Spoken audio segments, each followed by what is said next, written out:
Madras weatherman வானிலை ஊடக நேயர்களுக்கு வணக்கம். 2024 டிசம்பர் 4 புதன்கிழமை மாலை வானிலை அறிக்கை. நாம் கடந்த நவம்பர் 17ஆம் தேதி ஞாயிற்றுக்கிழமை முதல் இந்த ஃபெங்கல் புயலின் முன்னறிவிப்பு மற்றும் பாதையின் கணிப்புகள் மற்றும் ஏற்பட போகும் அதீத மழைப்பொழிவு குறித்தான எச்சரிக்கையை அறிவித்திருந்தோம். அதுபோலவே இந்த ஃபெங்கல் புயலானது நவம்பர் 30 முதல் டிசம்பர் 3 இடைப்பட்ட நாட்களில் தமிழகத்தின் வடகடலோர மாவட்டங்களான புதுவை முதல் வட உள் மாவட்டங்களான கிருஷ்ணகிரி வரை இடையே உள்ள அனைத்து மாவட்டங்களின் பெரும்பாலான இடங்களில் வெள்ள சேதத்தை ஏற்படுத்தியுள்ளது. மேலும் தற்போதைய வானிலை அமைப்பை பொறுத்தவரையில் வலுவிழந்த ஃபெங்கல் புயலின் தாழ்வு பகுதியானது தற்பொழுது அரபிக்கடலில் லட்சத்தீவு மற்றும் அதனை ஒட்டியுள்ள மாலத்தீவு பகுதிகளை நோக்கி நகர்ந்து வருகிறது. இது அடுத்து வரும் 24 மணி நேரத்தில் தெற்கு தென்மேற்காக நகர்ந்து மேலும் செயலிழந்து ஒரு காற்று சுழற்சியாக மாலத்தீவு மற்றும் தென் அரைக்கோள பகுதிகளை நோக்கி நகரும் என எதிர்பார்க்கப்படுகிறது.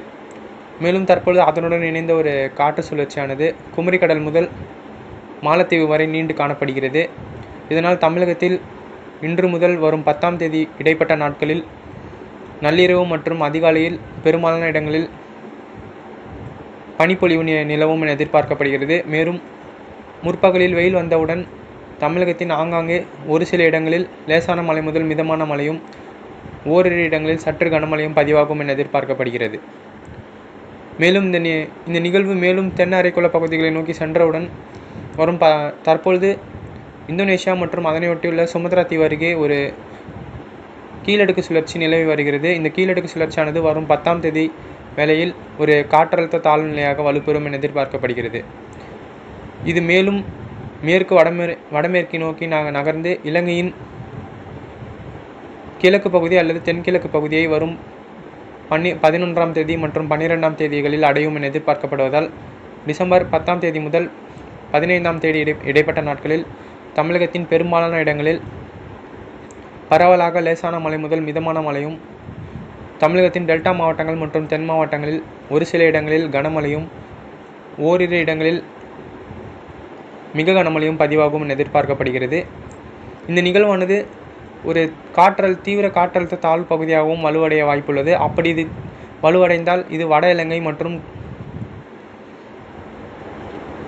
மன்னார் வளைகுடா வழியாக தென் தமிழகம் வழியாக மேற்கு நோக்கி நகரும் என எதிர்பார்க்கப்படுகிறது. அப்படி அமைந்தால் தென் மாவட்டங்களில் மேலும் மழைப்பொழிவு தீவிரமடையும் என எதிர்பார்க்கப்படுகிறது. மேலும் அதனின் ஆய்வு தொடர்ந்து மேற்கொள்ளப்பட்டு வருகிறது. மேலும் அதனைத் தொடர்ந்து தற்பொழுது இந்தோனேஷியா வளைகுடா அருகே இந்தோனேஷியா மற்றும் தாய்லாந்து வளைகுடா அருகே ஒரு காற்றழுத்த தாழ்வு பகுதி நீடித்து வருகிறது. இது இந்த வரும் 10ஆம் தேதி நிகழ்வு குமரிக்கடலை அடைந்தவுடன் இந்த நிகழ்வானது 15ஆம் தேதி முதல் 19ஆம் தேதி இடைப்பட்ட நாட்களில் தீவிரமடைந்து ஒரு தீவிர தாழ்வு பகுதி அல்லது தாழ்வு மண்டலமாக தமிழகத்தின் டெல்டா மாவட்டங்கள் அல்லது வட இலங்கையை நோக்கி நகரும் என எதிர்பார்க்கப்படுகிறது. இதனால் தமிழகத்தின் பெரும்பாலான மாவட்டங்களில் வரும் 15ஆம் தேதி முதல் 20ஆம் தேதி இடைப்பட்ட நாட்களில் பரவலாக கனமழையும், டெல்டா மாவட்டங்கள் மற்றும் தென் மாவட்டங்களில் மிக கனமழையும், சில இடங்களில் அதீத கனமழையும் பதிவாகும் என எதிர்பார்க்கப்படுகிறது.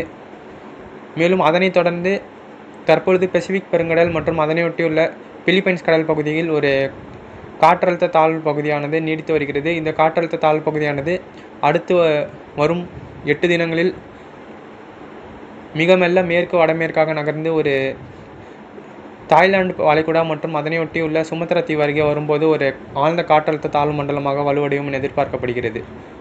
இது தீவிர காற்றழுத்த தாழ்வு மண்டலமாக வலுவடைந்து மேற்கு வடமேற்காக நகர்ந்து அந்த நேரத்தில் வெஸ்டர்ன் டிஸ்டர்பன்ஸ் என்று அழைக்கப்படும் மேற்கத்திய இடையூறானது இந்த நிகழ்வை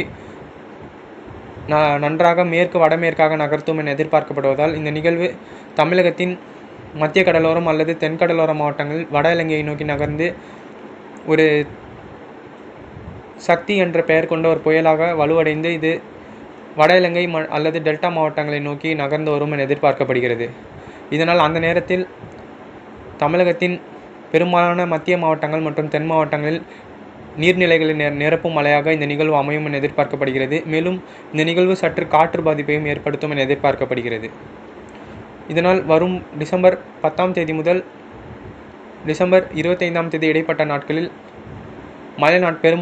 பெரும்பாலான நாட்கள் மழை நாட்களாக அமையும் என எதிர்பார்க்கப்படுகிறது. இதனால் தற்பொழுது பனிப்பொழிவை வைத்து மழைப்பொழிவு நின்றுவிட்டது என்று நினைக்க வேண்டாம். அதே நேரத்தில் தென் மாவட்ட மக்கள் இந்த பருவமழை பொய்த்துவிடும் என்ற அச்சமடைய தேவையில்லை. மேலும் இந்த நிகழ்வுகளின் ஆய்வுகள் தொடர்ந்து மேற்கொள்ளப்பட்டு வருகின்றன.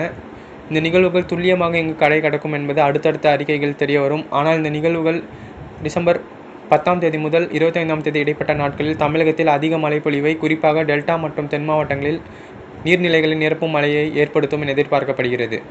இதனால் தொடர்ந்து வானிலை அறிக்கை இணைந்திருக்கவும். மேலும் இதுபோன்ற வானிலை அறிக்கையை பெறுவதற்கு மெட்ராஸ் வெதர்மேன் வானிலை ஊடக சேனலை சப்ஸ்கிரைப் செய்து பெல் ஐக்கனை கிளிக் செய்து கொள்வோம். ஆல் நோட்டிஃபிகேஷன் எனேபிள் செய்து கொள்வோம்.